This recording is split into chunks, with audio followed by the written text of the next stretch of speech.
Thanks for staying with us. We're going to start with the nation. Our plan to restart oil production in Ogoni by Tinubu and Fubara. Economy on right track, says Bagudu. Protest over death of Nigerians in South Africa, police and police custody. How tax reform bills will transform economy. Trump's executive orders face legal hurdles. CMDs, brain drain worsening health sector challenges, and over 100 terror financiers prosecuted by federal government. Okay, which story are we starting with? Major headline? Major headline, yes. So they said concrete steps are being taken by President Bola Ahmed Tinubu and Governor Siminalaya Fubara and critical stakeholders in the Rivers State to restart oil production in Ogoni land. The President and the Governor yesterday identified the entrenchment of peace in the oil-rich community as a catalyst for the cleanup and development of the place. President Tinubu had urged Ogoni leaders who were yesterday led to a meeting by Fubara at the Presidential Villa Abuja to set aside their age-long differences, grievances, and join hands with the government to achieve the said goal in Ogoni land. So the Federal Capital Territory Minister, Nyesom Wike, joined the meeting midway, and they started talking on restarting oil production and environmental cleanup of Ogoni land, among other issues. They also topped the agenda at the meeting, with some of these issues. And according to a statement by the Special Advisor on Information and Strategy, Bayo Onanuga, the President assured Ogoni leaders that his administration would prioritize peace, justice, and sustainable developments in the area. He says, and I quote, "We cannot in any way rewrite history, but we can correct some anomalies of the past going forward. We cannot heal the wounds if we continue to be angry," he said. And he says they are calling for inclusive consultation and mutual understanding, mandated National Security Advisor Malam Nuhu Rubadu to coordinate all the negotiations they are going to be having. And he also commended the delegation for embracing the federal government-led dialogue and emphasized the need for more collaboration, trust, inclusiveness to resolve all the lingering issues that they have in the area. This is really important because we know the history of the Ogoni land and all the issues. People have died. The cleanup is even most important to us. Those people need to have a semblance of healthy living in their environment. Okay, another story. So I have the story of the economy, saying that the economy is on the right track. They said the Minister of Budget and Economic Planning, that's Senator Abubakar Bagudu, said the President is steering the economy in the right direction. He made this assertion during the defense of his ministry's 2025 budget. He said under the leadership of Tinubu and with our support that the economy has turned the bend facing, and now it's now facing the right direction. But so far, we have still been seeing we're still in the bombs. So he said that the renewed hope agenda is working. That's what he said. And he's also said that the gross domestic product, that's the GDP of the economy, has risen more than 3% for 3 successive quarters. And he said that he also told the legislators that the Tinubu administration will generate the funds to finance the 2025 financial projections through innovative financing and line budget allocations.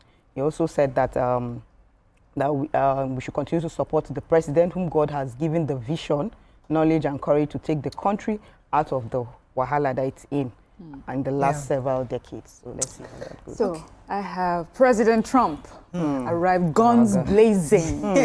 So the executive orders signed by President Donald Trump after his inauguration now face legal hurdles. So one of them directs federal agencies to refuse citizenship for Nigerians, for children, all children born in the U.S. to mothers who are in the country illegally or on visas if the father is not a U.S. citizen or lawful permanent resident.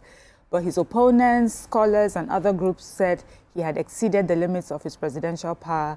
The executive order on birthright citizenship is being challenged by 18 states in the U.S. I thought that was interesting. The president comes in and, of course, like a new administration wipes out, and then he's in court. But they said 3 lawsuits raised legal questions about the appointment also of Tesla founder Elon Musk to run the non-governmental Department of Government Efficiency. So the public interest groups behind the lawsuit say that the panel violates law on transparency for government advisory groups. Now, how it concerns us Nigerians. Director of Studies, Nigerian Institute of International Affairs, Professor F.M. Ubi, says he does not think the birthright policy hurts Nigeria.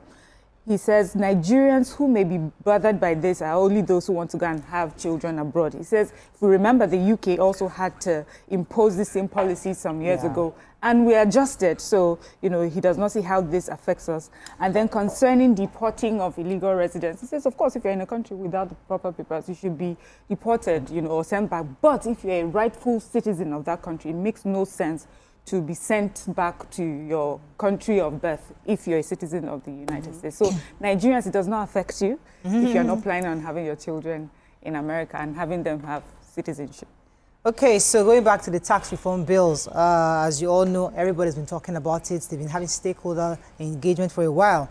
So now NEITI, that's the Nigeria Extractive Industry Transparency Initiative, and TUC, that's the Trade Union Congress, have all said that the tax reform will modernize the economy and enhance the standard of living of Nigerians. Some stakeholders also continue to say that this is a reform that is needed for Nigeria to grow. The former National Assembly member, Bamidele Faparusi, also said that only those opposed to the progress of the nation will stand against the way of the bill. NEITI's Executive Secretary, Dr. Orji Ogbonnaya Orji, said the bills would modernize the tax system, streamline and broaden its administration to align global practices. Quite a few other organizations have come forward to support the tax reform bill. So hopefully very soon we should have it passed and then become law and going forward and hopefully things can get better for Nigerians. Moving on now to the Punch, very quickly, the headlines. Amotekun mobilizes 2,000 men to comb southwest forests. Picture story here. Tinubu promises fairness as Ogoni oil exploration plan resumes. Human interest story here. Immigration arrests 90 foreigners for cybercrime in Rivers. Supreme Court hears Wike Fubara loyalist appeal February 10th. How El Rufai's ex-chief of staff laundered 3.9 billion naira forex proceeds, says ICPC. NNPCL raises petrol price to 990 naira in FCT and 960 naira in Lagos. Nigeria's public debt hits 142 trillion naira as borrowing rises. And FG seeks stronger U.S. ties amid Trump's deportation threats. Let's go on a very short break. When we come back, we'll review the Punch. Stay with us. We'll be right back.